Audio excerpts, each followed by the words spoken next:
Hello guys, welcome to IAS now. इस video में हम 2013 के सिविल सर्विसेज एग्जामिनेशन के प्रीलिम्स के क्वेश्चन नंबर 1 से क्वेश्चन नंबर 50 तक एनालिसिस करेंगे। चलिए शुरू करते हैं हमारे पहले क्वेश्चन से। What will follow if a money bill is substantially amended bye Rajya Sabha. Money bill अगर राज्यसभा के द्वारा अमेंडेड किया जाता है तो क्या होगा? ऑप्शन नंबर ए, लोकसभा उस बिल के साथ स्टिल आगे बढ़ सकता है चाहे राज्यसभा की रिकमेंडेशन उसको एक्सेप्ट हो या ना हो। ऑप्शन नंबर बी, लोकसभा उस बिल के साथ आगे नहीं जा सकता। Option number C, Lok Sabha Rajya Sabha को वो बिल रिकंसिडरेशन के लिए भेज सकता है, री एग्जामिनेशन के लिए भेज सकता है। ऑप्शन नंबर डी, प्रेसिडेंट उसके लिए फिर जॉइंट सिटिंग बुला सकता है। इसमें जो करेक्ट आंसर है वो है आपका ऑप्शन नंबर ए। आप सबको पता है मनी बिल लोकसभा में इंट्रोड्यूस किया जाता है, राज्यसभा में भेजा जाता है राज्यसभा की रिकमेंडेशन के लिए, जो रिकमेंडेशन बाइंडिंग नहीं होती है। तो इसका जो करेक्ट आंसर है वो है ए। चलिए अगले क्वेश्चन में बढ़ते हैं। Question number second, which one of the following statement is correct. इनमें से कौन सा स्टेटमेंट करेक्ट है? तो ऑप्शन नंबर ए है, इंडिया में सेम पर्सन अपॉइंट नहीं किया जा सकता गवर्नर की पोस्ट के लिए दो या दो से ज़्यादा स्टेट्स के लिए एक ही टाइम पीरियड पे। तो ये स्टेटमेंट आपका बिल्कुल गलत है। ऐसी प्रैक्टिसेस होती आई हैं और ऐसा कहीं मना नहीं किया गया कि ऐसे पर्सन अपॉइंट नहीं हो सकते। द जजेस of the high court of the states in India are appointed by governor. High court के जजेस को अपॉइंट किया जाता है गवर्नर के द्वारा और सुप्रीम कोर्ट के जजेस को अपॉइंट किया जाता है प्रेसिडेंट के द्वारा। ये स्टेटमेंट भी बिल्कुल गलत है। गवर्नर हो, हाई कोर्ट के जजेस हो या सुप्रीम कोर्ट के जजेस हो, उनको अपॉइंट प्रेसिडेंट ही करता है। ऑप्शन नंबर सी, कोई प्रोसीजर नहीं दिया गया है कॉन्स्टिट्यूशन में गवर्नर की पोस्ट के रिमूवल के लिए, गवर्नर को रिमूवल करने के लिए कि कैसे रिमूव किया जाएगा। तो बिल्कुल आपका ये करेक्ट है, कोई ऐसी प्रोसीजर कॉन्स्टिट्यूशन में नहीं दी गई है।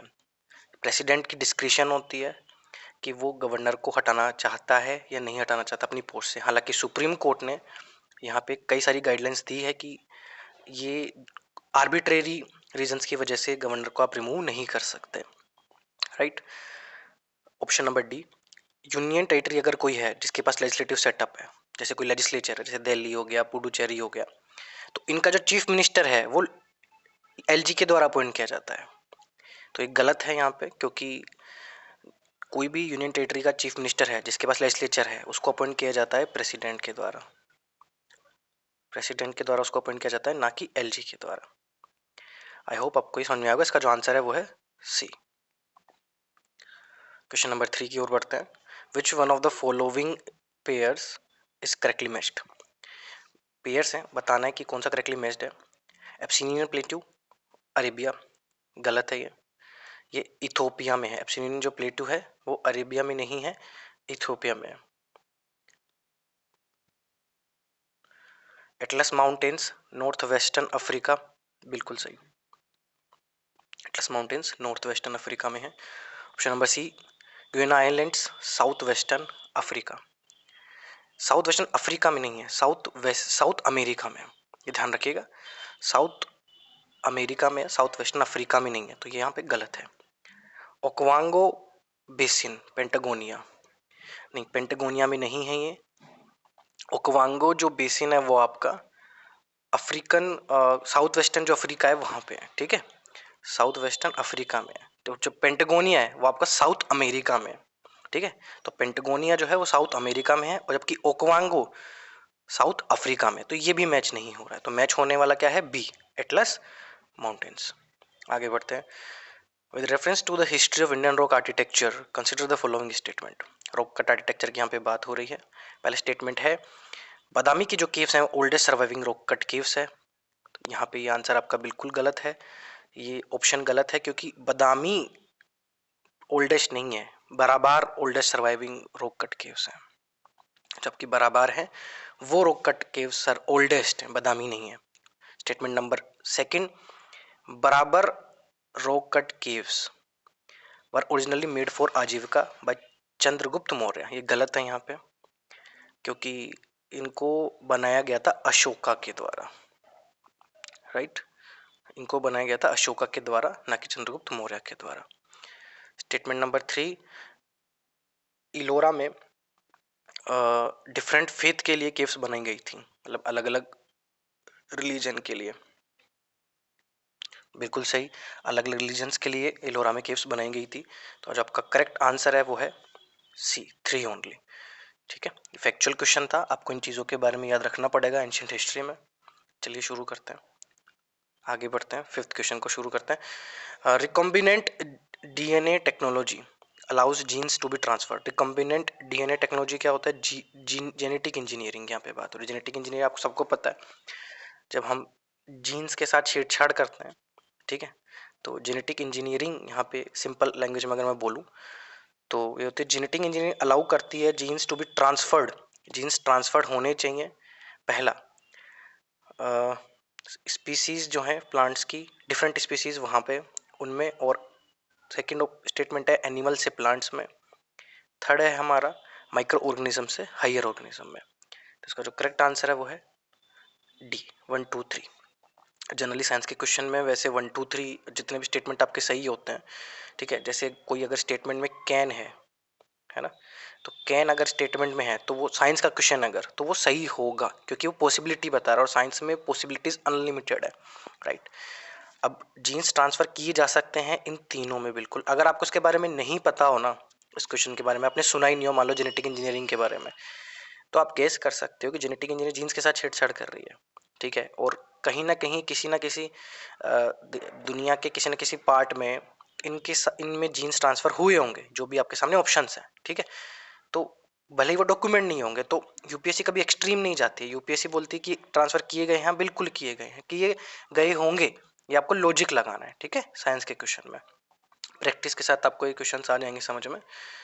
अगले क्वेश्चन पे बढ़ते हैं हम। चाइनीज ट्रेवलर हुएत्सुआंग विजिट किए थे इंडिया में, तो उन्होंने यहाँ की जनरल कंडीशंस को रिकॉर्ड किया था, है ना। तो इस बारे में जो है आपके स्टेटमेंट्स हैं। चलिए शुरू करते हैं पहले स्टेटमेंट से। Roads and river routes were completely immune from robbery. पहला स्टेटमेंट है कि रोड्स और जो रिवर रूट्स हैं वहाँ पे चोरी चकारी बिल्कुल नहीं होती थी। ये स्टेटमेंट बिल्कुल गलत है यहाँ पे, क्योंकि एक तो एक्सट्रीम स्टेटमेंट है ये, ठीक है। अगर आपने इसके बारे में नहीं पढ़ा होगा तो आप लॉजिक के साथ कर सकते हैं कि एक तो एक्सट्रीम है, एक्सट्रीम इन द सेंस दुनिया में कहीं भी किसी भी समय में roads and river routes completely immune नहीं रहे हैं रॉबरी से, और रहे भी होंगे तो यूपीएससी को क्या पता। किसी हर रोड का तो आता पता डॉक्यूमेंट तो है नहीं बुक्स में कि एक एक रोड के बारे में लिखा हो, ठीक है। तो एक तो ये लॉजिक से यहाँ पे गलत हो रहा है। दूसरा, अगर आपने पढ़ा होगा तो ये पढ़ा होगा जो हुएत्सुआंग है उसके साथ एक बार ये हुआ था, रॉबरी वाला किस्सा के साथ हुआ था, ठीक है। तो लॉजिक से भी नॉलेज से भी ये क्वेश्चन हो रहा है। सेकंड स्टेटमेंट है कि उस टाइम पे जो पनिशमेंट होती थी ऑफेंसेस के लिए, वो फायर वाटर और पॉइजन की द्वारा कस्में दिला के ही उसका इनोसेंट और गिल्ट प्रूव होता था। जैसे आज करते हैं ना कोर्ट्स में कि गीता पे हाथ रख के, कुरान पे हाथ रख के आप सच बोलूंगा, सच के सिवा कुछ भी नहीं बोलूंगा, वो वाली चीज़ यहाँ पे होती थी फायर वाटर पॉइजन के साथ में, है ना। तो स्टेटमेंट बिल्कुल सही है आपका। Tradesman had to pay duties at ferries and barrier station. Tradesman को ड्यूटीज देनी पड़ती थी फेरीज और बैरियर स्टेशन पे, यानी कि जो बॉर्डर एरियाज होते हैं ना ट्रेड्स के। तो ये स्टेटमेंट भी बिल्कुल सही है, बिल्कुल ऐसा होता था और सिंपल स्टेटमेंट है, क्योंकि इतना बड़ा देश है, इतने सारे रूट्स हैं, कहीं ना कहीं तो ड्यूटी पे करनी ही होती होगी ना। ऐसा तो लिख नहीं रखा कि पूरे देश में ही ड्यूटी पे करनी होती है ना। तो इसमें जो सेकंड और थर्ड स्टेटमेंट यहाँ पे गलत है। हमारा जो आंसर है वो है बी, 6 का आंसर है बी। चलिए बढ़ते हैं हमारे अगले क्वेश्चन पे। Consider the following. इनमें से स्पीसीज का नाम दिया जा रहा है, अब ये बताना है कि इनमें से कौन सा नेचुरली इंडिया में फाउंड होता है, ठीक है। स्टार टोरटोइज, मॉनिटर लिजार्ड, पिग्मी होग, स्पाइडर मंकी। तो इसमें जो 1 2 3 हैं, ये तीनों का नाम आपने कहीं ना कहीं इंडिया में जब आप पढ़ रहे होंगे इन्वायरमेंट या ज्योग्राफी, तो प्रोटेक्टेड एरियाज के बारे में जब आप पढ़ रहे होंगे, national park, wild life sanctuary, तो इन तीनों के बारे में आपने कहीं ना कहीं सुना होगा कि नेचुरली फाउंड करते हैं किसी न किसी प्रोटेक्टेड एरिया में। बट स्पाइडर मंकी नहीं होता नेचुरली फाउंड इंडिया में, ये है आपका central and south America. Central and south America में वहाँ पे ये बिलोंग करता है, वहाँ के जो ट्रॉपिकल फॉरेस्ट है वहाँ पे बिलोंग करता है। इसकी 7 स्पीसीज है, कुछ वल्नरेबल है, कुछ इंडेंजर्ड है, कुछ क्रिटिकल इंडेंजर्ड है। हालांकि वो हमें याद नहीं रखनी है क्योंकि एक तो इतनी स्पीसीज है और दूसरा इंडिया में नेचुरली फाउंड नहीं होता। तो इसका जो करेक्ट आंसर है वह है आपका ए 1 2 3।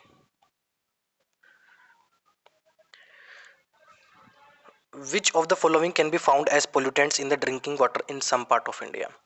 इनमें से कौन सा एज ए पोल्यूटेंट फाउंड होता है पीने के पानी में भारत के कुछ हिस्सों में? तो आर्सेनिक बिल्कुल आप सुना होगा, गंगेटिक बेल्ट में अपने यहाँ पे फाउंड होता है। फ्लोराइड राजस्थान में, यहाँ बहुत सारा फ्लोराइड राजस्थान में पाया जाता है पीने के पानी में।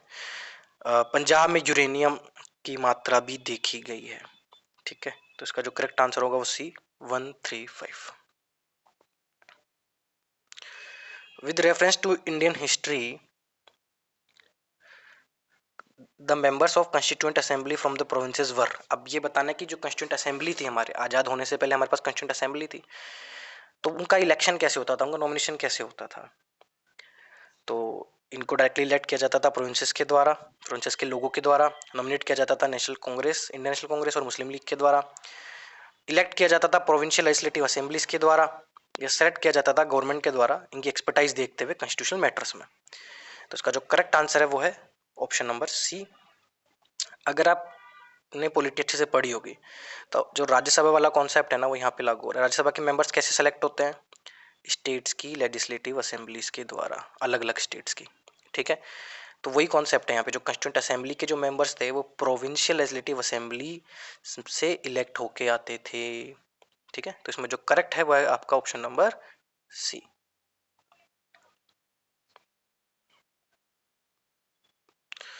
Consider the following statement. Which of the above is a mammals. Mammals यहाँ पे बताना है मैमल्स कौन से हैं इनमें से। मैमल्स आपको पता है कौन होते हैं? जो ब्रेस्ट फीडिंग करते हैं अपने बच्चों। ठीक है, तो वो मैमल्स होते हैं यहाँ पे।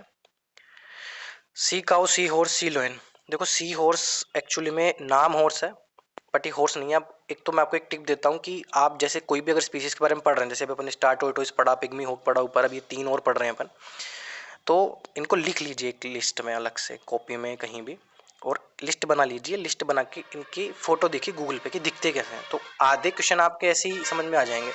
सी हॉर्स का नाम हॉर्स है, आप देखेंगे तो फिश की तरह है, तो ये तो मैमल हो ही नहीं सकती।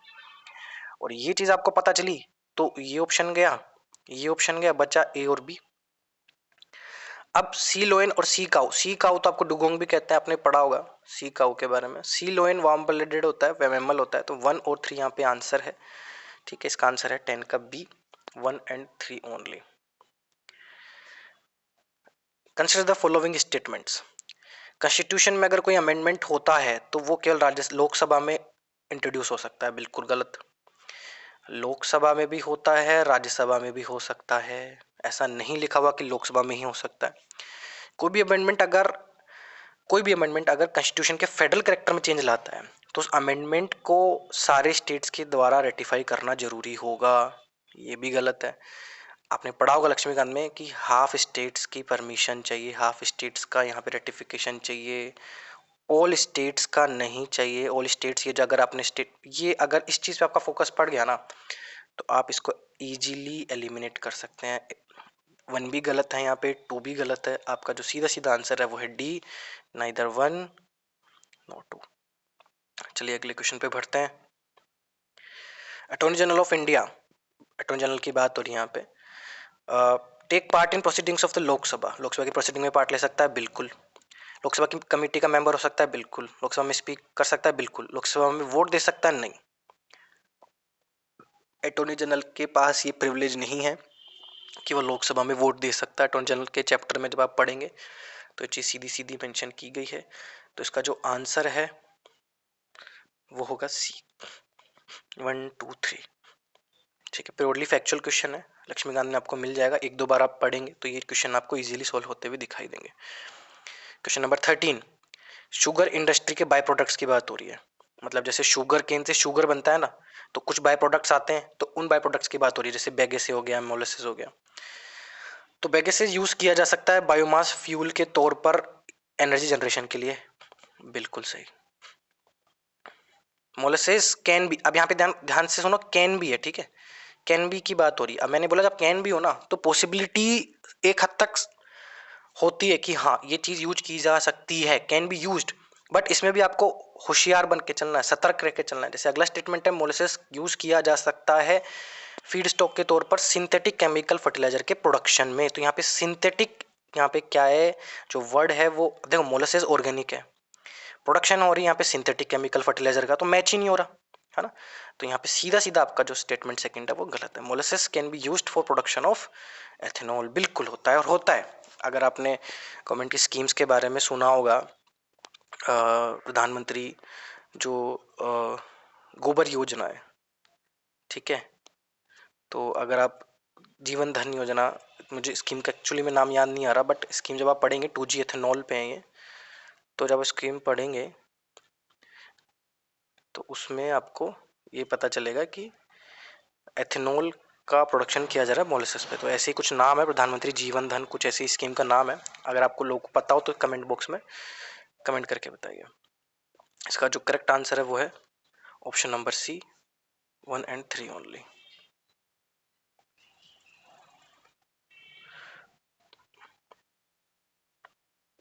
Variation in the length of day time and night time from season to season are due to. देखो हर सीजन में आपको पता है डे टाइम और नाइट टाइम की लेंथ चेंज हो जाती है हमारे, तो उसकी क्या वजह है? अर्थ का रोटेशन उसकी एक्सिस पे, देखो ये अर्थ का एक्सिस होता है ना, अर्थ ऐसे रोटेट करती है, ठीक है, तो एक तो ये वजह। बी, अर्थ का रिवोल्यूशन सन के चारों ओर इलिप्टिकल मैनर में, आपको ये डायग्राम दिख रहा है, ये अर्थ है, ये सन के चारों ओर राउंड लगा रही है, ठीक है, ये जो अर्थ का जो रिवोल्यूशन है, क्या ये वो कारण है? सी है उस जगह की लैटिट्यूडनल पोजीशन, जिस जगह की बात हो रही है जहाँ पे डे टाइम और लैंड टाइम चेंज हो रहा है, उस जगह की लैटिट्यूडनल पोजीशन क्या है वो भी वो डिपेंड करती है। ऑप्शन नंबर डी है रिवोल्यूशन का जो हो रहा है अर्थ का टिल्टेड एक्सिस पे, जैसे ये टिल्टेड है एक्सिस पे, ये अर्थ इस पे रोटेट कर रही है बट सन के चारों ओर भी यहाँ पे चक्कर लगा रही है, ठीक है, तो इसका जो कारण है वो है डी, अर्थ अपने टिल्टेड एक्सिस पे है और सन के चारों ओर रिवोल्यूशन कर रही है, तो इसका जो करेक्ट आंसर है वो है डी।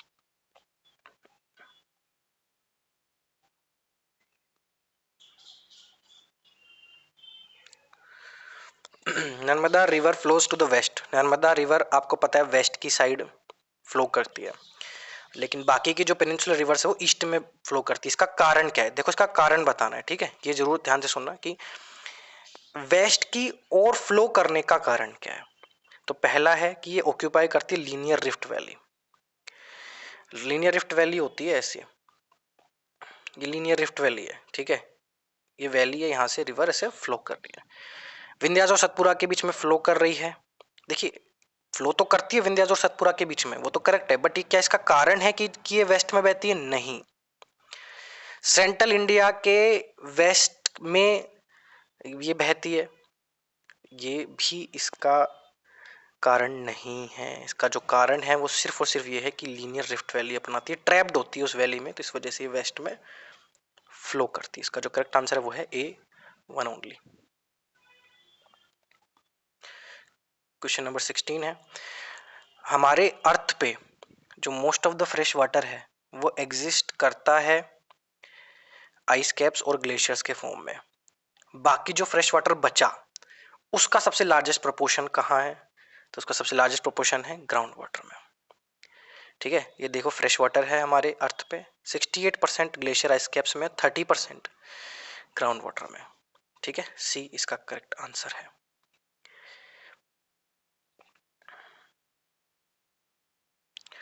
पेयर्स है, पेयर्स को मैच करना है।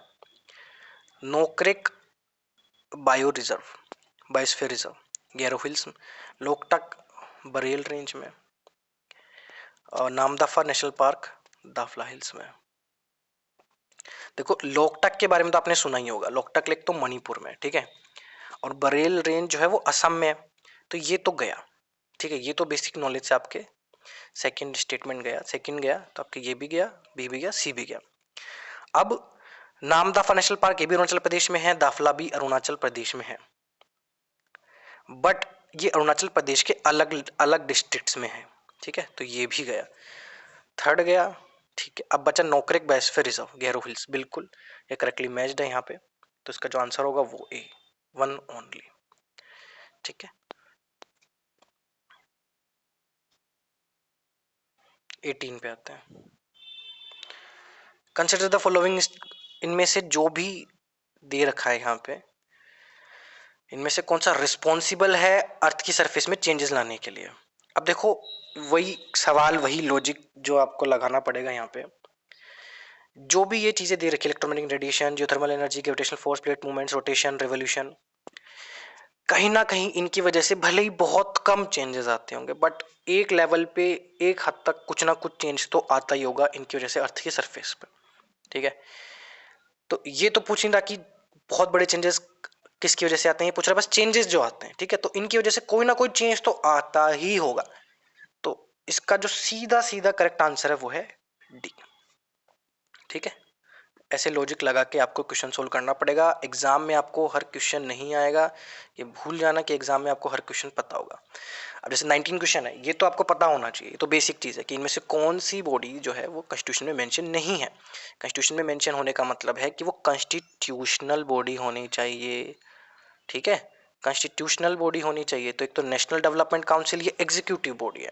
प्लानिंग कमीशन ये एग्जीक्यूटिव बॉडी है। जनरल काउंसिल आपके स्टेचुटरी बॉडी है। स्टेट रीऑर्गेनाइजेशन एक्ट के बारे में आपने सुना होगा। ठीक है, इसमें जनरल काउंसिल्स की बात हो गई है। नेशनल डेवलपमेंट काउंसिल और प्लानिंग कमीशन एग्जीक्यूटिव, एग्जीक्यूटिव मतलब ये सरकार के नोटिफिकेशन से बनी है। ठीक है, कोई एक्ट से नहीं बनी, कोई कॉन्स्टिट्यूशन के आर्टिकल से नहीं बनी है। ठीक है, बट तीनों ही तीनों कॉन्स्टिट्यूशनल तो नहीं है। कॉन्स्टिट्यूशन में होना जरूरी, आर्टिकल में जरूरी होता है होना किसी बॉडी का, उसको कॉन्स्टिट्यूशन कहलाने के लिए। ठीक है, तो इसका जो आंसर है डी, 1 2 3, इनमें से कोई सी भी कॉन्स्टिट्यूशन में मेंशन नहीं है। 20, तेभागा जो मूवमेंट था बंगाल में जो हुआ था, उसकी डिमांड क्या थी? तेभागा मूवमेंट के बारे में आपने पढ़ा होगा, सीधा सीधा आपको पता होगा कि लैंडलॉर्ड का जो शेयर है, ठीक है, क्रॉप में, वो 1/2 से 1/3 करवाना इसकी डिमांड थी। ठीक है, तो 20 का जो आंसर है वो है ए है। फैक्चुअल क्वेश्चन है, और आप अगर दिमाग भी लगाए तो तेभागा का क्या मतलब है? तेभागा का मतलब है 1/3। ठीक है, 3 भाग।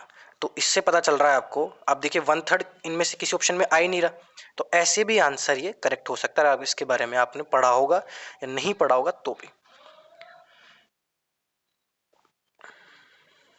21, parliament can make law for whole and any part of India.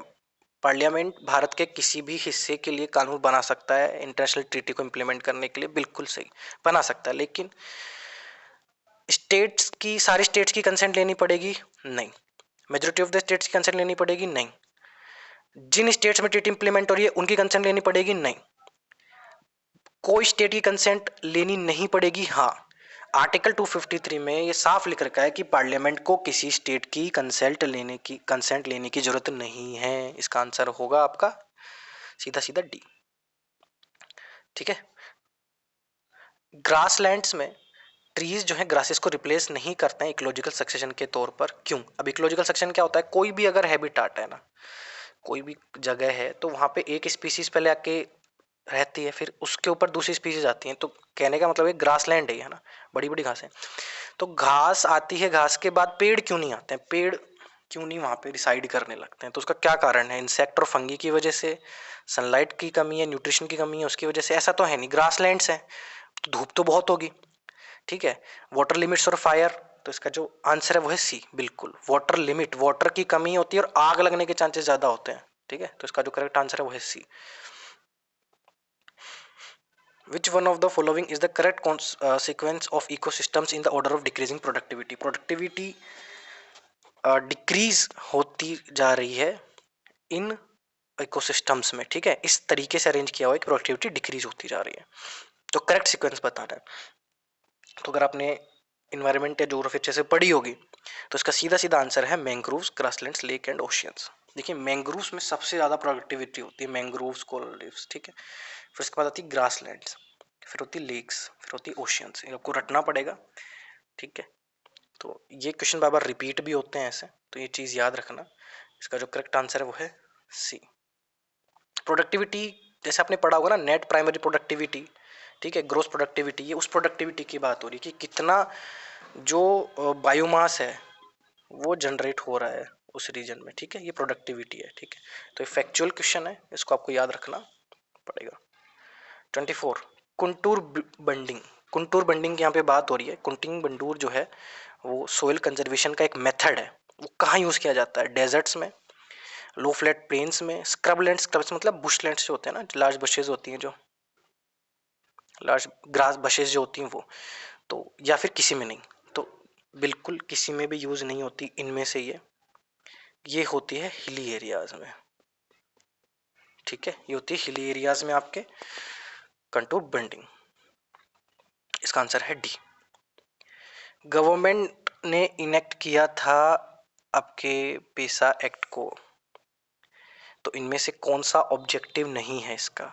Self governance लाना, ट्रेडिशनल राइट्स को रिकॉग्नाइज करना, ऑटोनोमस रीजन्स क्रिएट करना, या ट्राइबल पीपल को फ्री करना एक्सप्लॉइटेशन से। तो इसका जो करेक्ट आंसर होगा, अब नोट ये ध्यान रखना कौन सा नहीं है रीजन, तो वो है सी, ऑटोनोमस रीजन्स क्रिएट करना इसका ऑब्जेक्टिव नहीं था।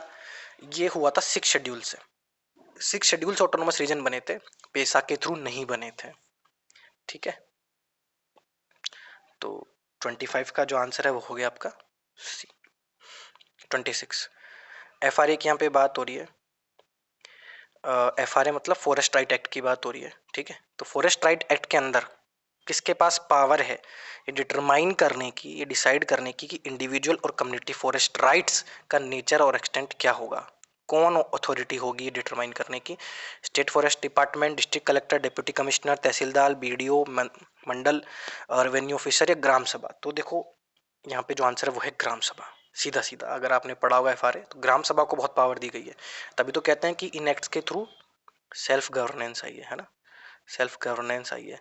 एक चीज याद रखना यहाँ पे, ग्राम सभा क्या है? ग्राम सभा एक विलेज में बॉडी होती है, ठीक है, जो रजिस्टर्ड वोटर्स होते हैं, आपके रजिस्टर्ड वोटर्स होते हैं ना किसी विलेज में, उनकी एक बॉडी होती है। ठीक है, तो ग्राम सभा के पास काफ़ी ज़्यादा पावर्स होती है एफआरए के अंदर, ये डिटरमाइन करने की कि इंडिविजुअल और कम्युनिटी राइट्स का नेचर और एक्सटेंट क्या होगा। जो करेक्ट आंसर है वो है आपका डी, ग्राम सभा। 27 की बात करते हैं। सीरियल ग्रेन्स और ऑयल सीड्स की इम्प्रॉपर हैंडलिंग और स्टोरेज की वजह से कुछ टॉक्सिन्स निकलते हैं, एफ्लाटॉक्सिन। ठीक है, अभी एफ्लाटॉक्सिन क्या होते हैं? ये पॉइजनस टॉक्सिन्स होते हैं जो आपके मक्का, पीनट, कॉटन सीड्स पे पाए जाते हैं। तो जनरली वो कुकिंग करने से डिस्ट्रॉय नहीं होते। हम खाना पकाते क्यों है? ताकि टॉक्सिन डिस्ट्रॉय हो जाए, है ना, जो भी खाना शुद्ध हो जाए। ठीक है, बट ये कुकिंग से डिस्ट्रॉय नहीं होते। तो जो एफ्लाटॉक्सिन जिनके बारे में बात हो रही है, ये प्रोड्यूस किसके थ्रू होते हैं? बैक्टीरिया नहीं, प्रोटोजोआ नहीं, ये होते हैं मोल्ड्स, जो कि फंगस होते हैं, उनके द्वारा, वायरसेस के द्वारा भी नहीं होते। जो इसका करेक्ट आंसर है वो है सी। इकोनॉमिक जस्टिस, इकोनॉमिक जस्टिस जो है वन ऑफ द ऑब्जेक्टिव बताया गया है कॉन्स्टिट्यूशन का, किन में बताया गया है? प्रियम्बल में बताया गया है, उसके साथ फंडामेंटल राइट्स में बताया गया है, या प्रियम्बल या डीपीएस में बताया गया है, या फंडामेंटल राइट्स या डीपीएस में बताया गया है? इनमें से किसी में नहीं बताया गया। तो इसका जो करेक्ट आंसर वो होगा बी, प्रियम्बल और डीपीएसपी दोनों में इसकी बात है। अब एक चीज़ मैं आपको बता दूं, लक्ष्मीकांत के अलावा आपको बेयर एक्ट भी पढ़ना है। ठीक है, बेयर एक्ट क्या है कॉन्स्टिट्यूशन का? आप कॉन्स्टिट्यूशन का बेयर एक्ट डाउनलोड भी कर सकते हैं, किसी शॉप से खरीद सकते हैं, उसमें आर्टिकल्स हैं सारे। तो आपको पता होना चाहिए कॉन्स्टिट्यूशन में कोई वर्ड मेंशन है या नहीं है। जैसे इकोनॉमिक जस्टिस आपको देखने को मिलेगा, तो वो कहाँ मिलेगा? प्रेम्बल और डीपीएसपी में लिखा हुआ मिलेगा। अब एक दो बार पढ़ने पे नहीं याद होगा, ये 3-4 बार जब आप बेयर एक्ट पढ़ेंगे ना, क्योंकि हर साल एक दो क्वेश्चन ऐसे आते ही हैं जिसमें मेंशन, जिसमें ये पूछता है क्वेश्चन कि ये चीज़ कॉन्स्टिट्यूशन में मेंशन है कि नहीं है ना। तो इसका जो आंसर होगा बी। 29 पे आते हैं। इम्प्रॉपर हैंडलिंग होती है, डिस्पोजल होता है पुराने कंप्यूटर्स का या उसके पार्ट्स का, तो कौन से पोल्यूटेंट एज ई वेस्ट निकलते हैं इन्वायरमेंट में? तो इतने सारे जो आपको यहाँ पे दिख रहे हैं स्टेटमेंट, जो वर्ड्स हैं यहाँ पे, अगर आप क्लियरली आइडेंटिफाई करें तो हेप्टाक्लोरिक इंसेक्टिसाइड होता है, इंसेक्टिसाइड होता है, और plutonium highly radio active material होता है। प्लूटोनियम अगर इतना रेडियो एक्टिव है तो कंप्यूटर में कैसे यूज में आएगा? ठीक है, तो अगर आपको इतना पता है ना 3 और 7 के बारे में, तो आप इजीली एलिमिनेट करते हुए चले जाएंगे। इसका जो करेक्ट आंसर होगा वो होगा ऑप्शन बी। ठीक है, इतना आपको पता होना चाहिए, आराम से आप एलिमिनेट कर जाएंगे। डरने की जरूरत नहीं होती इन क्वेश्चंस में, थोड़ा सा दिमाग लगा के भी चीजें सोल्व की जा सकती हैं। एसिड रेन होती है इन्वायरमेंट के पोल्यूशन से, किन फैक्टर्स की वजह से, किन की वजह से?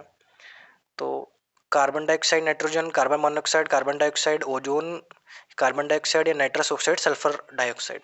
तो इसका जो करेक्ट आंसर है वो है डी, नाइट्रस ऑक्साइड, ठीक है, और सल्फर डाइऑक्साइड की वजह से एसिड रेन का फॉर्मेशन होता है जो कि इन्वायरमेंट के लिए काफ़ी हानिकारक होती है।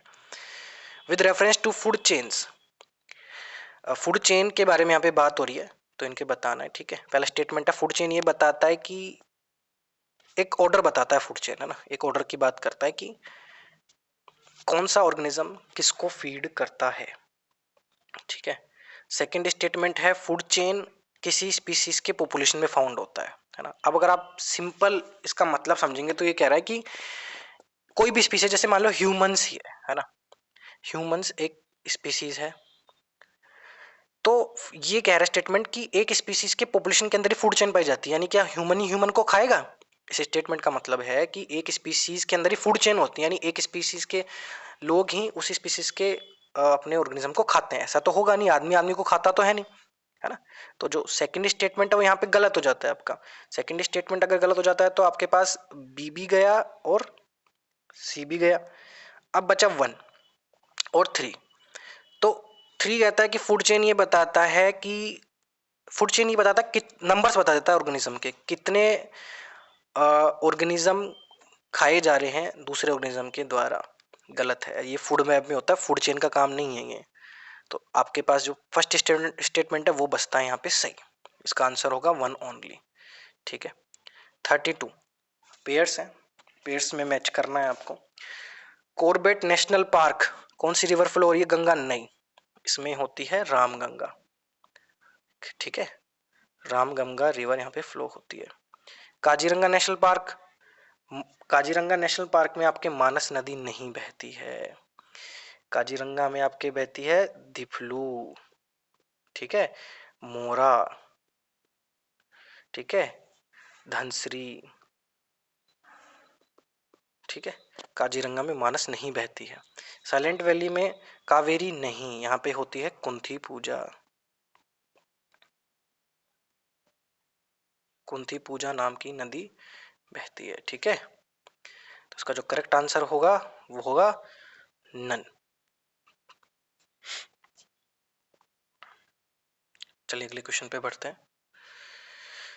कंसिडर द फॉलोइंग स्टेटमेंट, इनमें से बताना कौन सा बायो फर्टिलाइजर के तौर पर यूज किया जाता है। बायो फर्टिलाइजर क्या होता है? फर्टिलाइजर कोई भी इनपुट हो सकता है जो यूज किया जाता है सोइल की प्रोडक्टिविटी बढ़ाने में। तो बायो फर्टिलाइजर क्या होता है? बायो फर्टिलाइजर होता है माइक्रो ऑर्गेनिजम्स का इस्तेमाल करना, ठीक है। माइक्रो ऑर्गेनिजम्स का यहाँ पे इस्तेमाल होता है सोयल या एग्रीकल्चर की प्रोडक्टिविटी बढ़ाने के लिए, जैसे फंगस हो गया, एल्गी हो गया। तो यहाँ पे कौन सा बायो फर्टिलाइजर के तौर पर इस्तेमाल किया जाता है, ठीक है। तो एगेरिकस की अगर बात करें तो ये एक तरीका का एल्गी होता है, नोस्टोक भी नहीं, एगेरिकस एक तरह का मशरूम होता है ना। नोस्टोक और स्पिरोगिया एक तरह के एल्गी होते हैं, ठीक है। तो इसका जो करेक्ट आंसर है वो है 2 ओनली। नोस्टेक ही यहाँ पे यूज होता है बायो फर्टिलाइजर पे। स्पिरोगिरा तो प्रोडक्टिविटी को काउंटर करता है, मतलब ये तो अगेंस्ट में होता है स्पिरोगिरा। स्पिरोगिरा तो प्रोडक्टिविटी बढ़ाता ही नहीं है, आपको याद रखना है, ठीक है। तो यहाँ पे सिर्फ नोस्टॉक यूज में किया जाता है बायो फर्टिलाइजर के तौर पर यूज, क्योंकि जो एगेरिकस है ये तो अपने आप में मशरूम है, ये तो बायो फर्टिलाइजर के तौर पर यूज में किया ही नहीं जा सकता, ठीक है। तो 2 ओनली इसका आंसर है। 34 पे है इनमें से कौन सा प्रोसेस नाइट्रोजन ऐड करता है सोइल में? तो एनिमल्स के द्वारा जो यूरिया जनरेट होता है वो, या फिर आदमी के द्वारा जो कोल बर्न किया जाता है वो, या फिर वेजिटेशन की डेथ होती है वो। तो देखो आदमी अगर जब कोयल बर्न करता है तो उसे नाइट्रोजन ऐड नहीं होती है सोइल में, ठीक है। कोल से नाइट्रोजन ऐड नहीं होती है कभी भी सोइल में, उल्टा रिलीज हो सकती है बट ऐड नहीं हो सकती, ठीक है। तो इसका जो आंसर है 1 और 3 ओनली, सीधा सीधा इसका आंसर है। In which of the following states is lion tailed macaque found in its natural habitat? अब जैसे स्पीसीज का नाम आ गया ना लोयन टेल्ड मकाऊ, तो इसके बारे में ऑनलाइन गूगल पे सर्च करना, इसकी फोटो देखना आप, ठीक है। तो ये जो लोयन टेल्ड मकाऊ है ये नेचुरल हैबिटेट में कौन से स्टेट्स में पाया जाता है? तो तमिलनाडु, केरला, कर्नाटका में ये पाया जाता है नेचुरल हैबिटेट में, क्योंकि यहाँ वेस्टर्न घाट्स के बारे में आपने सुना होगा, तो वो इसका नेचुरल हैबिटेट है। वेस्टर्न घाट जो है ना वो इसका नेचुरल हैबिटाट है। तमिलनाडु, केरला, कर्नाटका वेस्टर्न घाट से अटैच रहते ही हैं, तो इन स्टेट्स में भी पाया जाता है। आंध्र प्रदेश आपके ईस्टर्न घाट्स में है, ठीक है, तो आंध्र प्रदेश में ये नहीं पाया जाता। अब जैसे मैं कुछ एरियाज के नाम बताता हूँ प्रोटेक्टेड एरियाज में जहाँ पे पाया जाता है, जैसे कर्नाटका का कुद्रेमुख है, ठीक है, केरला का पेरियार है, पेरियार नेशनल पार्क आपने सुना होगा। अभी केरला का साइलेंट वैली भी अपन ने पढ़ा अभी अभी, है ना, तो साइलेंट वैली में भी ये पाया जाता है, ठीक है। तो इसका जो करेक्ट आंसर होगा वो होगा A, 1 2 3 only. Some Buddhist rock cut caves are called chaityas. कुछ रॉक कट केव्स को चैत्या कहते हैं, कुछ को विहार कहते हैं, विहार कहते हैं। दोनों के बीच में डिफरेंस क्या है? देखो, चैत्या वर्शिप की प्लेस होती है, विहार रहने की होती है, ड्वेलिंग प्लेस होती है, ठीक है। तो हिसाब से देखा जाए तो आपका सीधा सीधा आंसर यहाँ पे बी बन रहा है, जो करेक्ट आंसर है, ठीक है। फैक्चुअल चीज़ है, अगर आपको इतना पता है आप देखते ही आंसर निकाल देंगे। 37, निर्वाणा का कॉन्सेप्ट जो है बुद्धिज्म में वो क्या बताता है? अब देखो, निर्वाणा का समझो, पहले तो बुद्धिज्म के आपका बेसिक आपको क्लियर होना चाहिए कि 4 नोबल ट्रूथ होते हैं बुद्धिज्म में। उनमें से एक ट्रूथ ये है कि जिंदगी में, इस जीवन में सोरो होगा, ठीक है, दुख होगा, लेकिन उस दुख के पीछे की वजह क्या है? डिजायर, ठीक है। तो अगर आप इस डिजायर को एलिमिनेट कर दोगे ना, अपनी इच्छाओं को खत्म कर दोगे, तो आपका दुख भी खत्म हो जाएगा। करना कैसे है? जब आप निर्वाणा की प्राप्ति आपको हो जाएगी। निर्वाणा होता है जैसे हिंदुइज्म में मोक्ष होता है ना, हिंदुइज्म में मोक्ष होता है, जैनिज्म में केवल्य होता है, तो वैसे बुद्धिज्म में निर्वाणा होता है। तो निर्वाणा का कॉन्सेप्ट ये है कि डिजायर को खत्म करना है ताकि दुख खत्म हो जाए। तो इसमें जो सीधा सीधा आंसर है आपका, अगर आप इसको पढ़ेंगे तो है ए, इच्छा शक्ति का खात्मा हो जाना ही निर्वाणा कहलाता है। बाकी जो है वो है खुद का मिट जाना, ब्लिस और स्ट्रेस की स्टेट में चले जाना, ऐसी मेंटल स्टेट में चले जाना जो जिसको कोई कॉम्प्रहेंड ना कर सके, ये सब बस ऐसे दे रखे आपको। अगर निर्वाणा का कॉन्सेप्ट पता हो ना, आप देखते ही टिक कर देंगे कि डिजायर का खत्म हो जाना निर्वाणा का एम था। कॉन्स्टिट्यूशन ऑफ इंडिया के अनुसार कौन सा जो है फंडामेंटल है कंट्री के गवर्नेंस के लिए? ध्यान रखना, कंट्री गवर्नेंस के लिए अगर बात हो रही है तो इसका जो आंसर होगा fundamental rights, fundamental duties, DPSP. Fundamental rights, fundamental duties में होगा सी, डीपीएसपी, ठीक है। डीपीएसपी कंट्री के गवर्नेंस के लिए बहुत जरूरी है, ठीक है, फंडामेंटल है। गवर्नेंस की यहाँ पे बात हो रही है, सिटीजन्स की बात नहीं हो रही है। सिटीजन्स की अगर बात होती तो यहाँ पे आंसर क्या होता? फंडामेंटल राइट्स, ठीक है। यहाँ पे गवर्नेंस की बात हो रही, सरकार की बात हो रही है। डीपीएसपी क्या है? एक तरीके से इंस्ट्रक्शंस है, सरकार को रिकमेंडेशन है कि गवर्नेंस ऐसी हो, सरकार ऐसी चलाई जाए, ठीक है। 39, साइमन कमीशन के खिलाफ प्रोटेस्ट क्यों हुआ? भारत ने क्यों किया? तो इंडियंस नहीं चाहते थे कि 1919 का एक्ट का जो भी हो रहा है वो उसका रिव्यू हो, उस एक्ट का। ऑप्शन बी, साइमन कमीशन ने डायरकी की एबोलिशन रिकमेंडेशन की थी प्रोविंसेस में।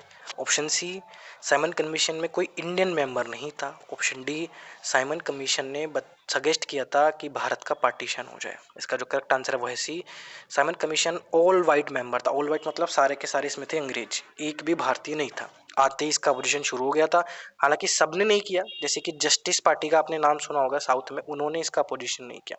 ऐसे तो मुस्लिम लीग में भी अगर आप देखेंगे तो मुस्लिम लीग के 2 सेक्शन बट गए थे, एक मोहम्मद अली जिन्ना के अंदर और एक मोहम्मद शफी के अंदर, ठीक है। तो कांग्रेस ने तो पूरी तरीके से इसको अपोज किया, बाकी पार्टीज ने भी किया। मुस्लिम लीग का 2 सेक्शन बट गया था, एक इसको सपोर्ट करता था, एक नहीं करता था। और जस्टिस पार्टी इसको बिल्कुल इसको सपोर्ट करती थी, ठीक है। जस्टिस पार्टी साइमन कमीशन को सपोर्ट करती थी, ठीक है। तो ओवरऑल अगर देखा जाए तो सपोर्ट ना करने की वजह क्या थी? वो ये थी कि इसमें कोई इंडियन मेंबर नहीं था। तो इंडियन मेंबर नहीं है तो कोई कमीशन भारत का फ्यूचर कैसे डिसाइड कर सकता है जिसमें कोई भारतीय ही नहीं है ना। तो 40 पे आते हैं। Quit India movement, quit India movement launch किया गया था किसके रिस्पॉन्स में? तो अगर आपने पढ़ा होगा ध्यान से तो क्रिप्स प्रपोजल के रिस्पॉन्स में क्विट इंडिया मूवमेंट लॉन्च किया गया था। 1942 में क्रिप्स प्रपोजल आए थे। क्यों आए थे? उस टाइम पे क्या चल रहा था? World war second. World war second जब चल रहा था तो ब्रिटेन को लगा कि भारतीयों का ऑपरेशन जरूरी है, भारतीयों का कोऑपरेशन यहाँ पे बहुत जरूरी, साथ जरूरी है इस विश्व युद्ध को लड़ने के लिए। तो क्रिप्स प्रपोजल आया भारतीयों को मनाने के लिए, ठीक है। 1942 में आप याद रखेंगे। Balance of payment system, balance of payment का आपने नाम सुना होगा। बैलेंस ऑफ पेमेंट ये कंट्री का किस चीज़ का रिकॉर्ड है? सारे इंपोर्ट एक्सपोर्ट ट्रांजेक्शन का, या जो भी गुड्स एक्सपोर्ट हुए हैं उसका, या एक से दूसरी कंट्री में जो इकोनॉमिक ट्रांजेक्शन है उसका, या कैपिटल मूवमेंट्स का। इसका जो करेक्ट आंसर है वो है ए, सारे इंपोर्ट और एक्सपोर्ट का जो ट्रांजैक्शन का जो रिकॉर्ड होता है वो आपकी बैलेंस ऑफ पेमेंट में होता है। 42 reserve bank of India regulate करता है कमर्शियल बैंक्स को किन किन मैटर में, असेट्स की लिक्विडिटी में, ब्रांच के एक्सपेंशन में, बैंक्स के मर्जर में या बैंक्स के वाइंडिंग अप में। बिल्कुल चारों में, ठीक है, चारों मैटर्स में आरबीआई रेगुलेट करता है। 1 2 3 4 इसका आंसर होगा। 43 बैंक रेट बढ़ जाती है तो उसे क्या इंडिकेट होता है? बैंक रेट क्या होती है? बैंक रेट, रेपो रेट क्या होती है? देखिए बैंक रेट और रेपो रेट क्या होती है, आरबीआई, ठीक है, जब कमर्शियल बैंक्स को लोन देता है तो उस लोन पे कुछ इंटरेस्ट वसूलता है, ब्याज लेता है, उसको कहते हैं बैंक रेट या रेपो रेट। तो सवाल ये है कि बैंक रेट अगर बढ़ रही है यहाँ पे तो ये क्या इंडिकेट हो रहा है? बैंक रेट बढ़ रही है यहाँ पे मतलब आरबीआई ज्यादा ब्याज ले रहा है, ज्यादा ब्याज ले रहा है क्यों? ताकि कमर्शियल बैंक कम पैसा उधार ले आरबीआई से, और वो पैसा उधार ज्यादा, आरबीआई चाहता है कि कमर्शियल बैंक ये पैसा ज्यादा उधार ना ले, क्यों? ताकि मार्केट में पहले से जो इतना पैसा भरा पड़ा है जिसकी वजह से इन्फ्लेशन हो रही है और पैसा ना जा पाए, है ना, क्योंकि कमर्शियल बैंक क्या करेंगे, आरबीआई से लेंगे पैसा और अपने कस्टमर्स को देंगे। बट ऑलरेडी अगर मार्केट में इतनी मनी सप्लाई है, मानो इन्फ्लेशन हो रही है, तो आरबीआई का काम क्या, इन्फ्लेशन को कंट्रोल करना। तो आरबीआई यहाँ पे ब्याज की रेट अपनी बढ़ा देगा ताकि कमर्शियल बैंक अब आरबीआई के पास मुंह उठा के लोन लेने ना आए और फिर बदले में अपने कस्टमर्स को भी ना दे पाए, ताकि मार्केट में जो पैसा है वो ऐसे कैसे रहे, बढ़ ना पाए मनी सप्लाई। इससे जो इन्फ्लेशन है वो कंट्रोल हो सकती है, ठीक है। इसको अपन कहते हैं टाइट मनी पॉलिसी, टाइट करना है ना मनी सप्लाई। तो बैंक रेट क्या इंडिकेट करता है कि इंटरेस्ट रेट गिरने वाली है, सेंट्रल बैंक अब कमर्शियल बैंक को लोन नहीं देगा, लोन देगा ही नहीं। ये स्टेटमेंट यहाँ पे गलत है, कंफ्यूज मत हो जाना, ठीक है। लोन तो देगा, लेने वाले तो अब भी लेंगे हाई इंटरेस्ट रेट पे, बट उतने नहीं लेंगे, ठीक है, जितने पहले ले रहे थे। तो मनी सप्लाई में ज्यादा इजाफा ना होगा। Central bank easy money policy अपना रहा नहीं, इजी मनी उल्टी होती है, इसमें बैंक रेट को घटा दिया जाता है ताकि मार्केट में सप्लाई बढ़े। Option D tight money policy अपना रहा है, बिल्कुल टाइट मनी पॉलिसी अपने यहाँ पे अपनाया जा रहा है। 43 का जो आंसर होगा वो होगा डी। 44 इंडिया में डेफिसिट जो फाइनेंसिंग है वो यूज की जाती है किस लिए, मतलब रिसोर्सेज के लिए यूज की जाती है, रिसोर्सेज रेज करने के लिए, बट ऑब्जेक्टिव क्या होता है? इकोनॉमिक डेवलपमेंट, पब्लिक डेब्ट का रिडम्पशन यानी पब्लिक डेब्ट चुकाने के लिए, या बैलेंस ऑफ पेमेंट के एडजस्ट करने के लिए, या फॉरेन डेट को रिड्यूस करने के लिए। तो उसका सीधा सीधा आंसर इकोनॉमिक डेवलपमेंट के लिए। इकोनॉमिक डेवलपमेंट के लिए अगर यहाँ पे पैसा कम पड़ता है सरकार के पास खर्चा करने के लिए, एक्सपेंडिचर के लिए, ठीक है, इनकम हमारे यहाँ पे कम होती है, एक्सपेंडिचर ज़्यादा है, तो उसको ब्रिज करने के लिए, गैप को फिल करने के लिए डेफिसिट फाइनेंसिंग का इस्तेमाल किया जाता है ताकि डेवलपमेंट होता रहे। 45 का 45 पढ़ते हैं इंडस वैली जो सिविलाइजेशन के लोग थे उनकी क्या कैरेक्टरिस्टिक थी? वहाँ पे ग्रेट पैलेसेस, बड़े बड़े महल और टेम्पल्स थे? नहीं, वो बहुत फीमेल और मेल एंटिटी डीटीज को वर्शिप करते थे, बिल्कुल सही। उनके पास युद्ध में लड़ने के लिए रथ थे बड़े बड़े, बिल्कुल गलत। ऐसा कोई यहाँ पे सुराग नहीं मिला जो 1 और 3 को प्रूव कर सके सही। इसका जो करेक्ट आंसर होगा आपका सीधे सीधे 2 ओनली होगा, ठीक है, B. Which of the following disease can be transmitted from one person to another through tattooing? Tattoo के जरिए कौन सी बीमारी एक दूसरे से फैल सकती है, एक पर्सन से दूसरे पर्सन में? टैटू बनाते हैं लोग, आपको पता है, एक इंस्ट्रूमेंट होता है जो स्किन पे जाता है, टैटू बनाता है, फिर वही इंस्ट्रूमेंट दूसरे पर्सन का टैटू बनाने में यूज में किया जाता है। तो वो इंस्ट्रूमेंट एक स्किन से टच होकर दूसरी स्किन में जा रहा है, तो वहां का जो स्किन का जो फ्लूइड है, जो ब्लड है, वो ट्रांसमिट हो रहा है ना। तो ब्लड के थ्रू जो ट्रांसमिशन होता है वो डिसीज होती है हेपेटाइटिस बी और एचआईवी एड्स, ठीक है। चिकनगुनिया पे ट्रांसफर होता है वायरस के थ्रू, ठीक है, वायरल डिसीज है ये, और वायरस के थ्रू होता है। और एडिस एजिप्टी आपने मस्किटो का नाम सुना होगा, उसके थ्रू होता है। तो इनमें से कौन सी बीमारी टैटूइंग के थ्रू ट्रांसमिट होती है? सीधी सी आंसर है हेपेटाइटिस बी और एचआईवी एड्स, ठीक है। अगर आपको पता है कि बीमारियां कैसे होती हैं और टैटू टैटू कैसे बनते हैं, जो सबको पता रहता है, तो आप इजीली इसको सोल्व कर सकते हैं, ठीक है। तो इसका जो करेक्ट आंसर होगा वो 2 एंड 3 ओनली होगा। 47 पे आते हैं, इनमें से कौन सा स्टेटमेंट जैन डॉक्ट्राइन में एप्लीकेबल है?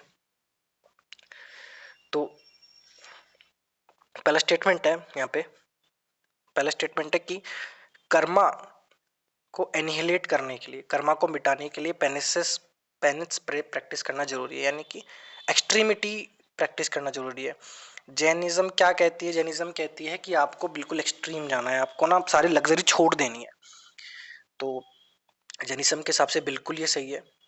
हर ऑब्जेक्ट में सोल होती है, बिल्कुल जैनिज्म के हिसाब से सोल हर पार्टिकल हर ऑब्जेक्ट में होती है, बट गॉड का कॉन्सेप्ट यहाँ पे नहीं है। ठीक है, गॉड का कॉन्सेप्ट यहाँ पे नहीं है, सोल होती है हर ऑब्जेक्ट में। ठीक है, अगर गॉड को मानते भी है ना जैनिज्म में, तो वो सोल के नीचे मानते हैं, सोल को सबसे ऊपर मानते हैं, और बुद्धिज्म में तो गॉड को मानते ही नहीं है। ठीक है, कर्मा सोल की बेन है, दुश्मन है, और इनको खत्म करना पड़ेगा। बिल्कुल जैनिज्म के हिसाब से कर्म को खत्म करना पड़ेगा, कैसे? एक्सट्रीमिटी में जाके, सारी लग्जरी छोड़ के। तो इसका जो आंसर होगा वो होगा आपका सीधा सीधा 47 का डी, 1 2 3 सारे स्टेटमेंट यहाँ पे सही है। इनमें से कौन सा टर्म डिस्क्राइब करता है फिजिकल स्पेस भी जो किसी ऑर्गेनिज्म के द्वारा ऑक्यूपाई किया जाता है, और इसका फंक्शनल रोल भी, यानी कि कोई ऑर्गेनिज्म है तो वो कहाँ रहता है और इसमें इसका रोल क्या है, ये कौन सी चीज बताती है? ये बताती है आपकी इकोलॉजिकल नीड्स। ठीक है, ये सिंपल टर्म्स है, आपको शंकर राय साहब या कोई भी बुक पढ़ रहे होंगे तो आपको टर्म आराम से दिख जाएगा पहले दूसरे चैप्टर में। फोटोकेमिकल स्मोक, स्मोक जो है वो किसके रिएक्शन से बनती है? तो इसका जो सीधा सीधा आंसर है वो है nitrogen dioxide O3 peroxyacetyl nitrate in the presence of sunlight. 49 का ए। लास्ट क्वेश्चन हमारे पास यहाँ पे बचा है इस वीडियो में। अगली वीडियो में हम बाकी के 50 से 100 क्वेश्चंस करेंगे। तो इन मिनरल्स के बारे में बात हो रही है, कैल्शियम आयरन सोडियम। अब ये मिनरल्स में से कौन सा यूज होता है ह्यूमन बॉडी के द्वारा मसल्स के कॉन्ट्रैक्शन में, मसल्स के सिकुड़ने में? सिंपल सी बात है, मसल्स के फंक्शनिंग में कौन सा मिनरल रिक्वायर्ड होता है? तो कैल्शियम, आयरन या सोडियम? आप सबको पता होगा आयरन जो है ना वो मसल में प्रेजेंट होता है मायोग्लोबिन के रूप में। ठीक है, मायोग्लोबिन के रूप में प्रेजेंट होता है आयरन। क्यों? ऑक्सीजन को स्टोर करने के लिए।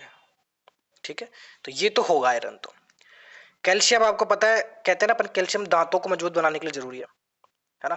दांत क्या है? हड्डी तो है, बोन्स। और कैल्शियम जरूरी होता है मसल रिलैक्स में भी। ठीक है, तो बहुत कैल्शियम एक इंपॉर्टेंट मिनरल है यहाँ पे, तो कैल्शियम और आयरन तो होगा।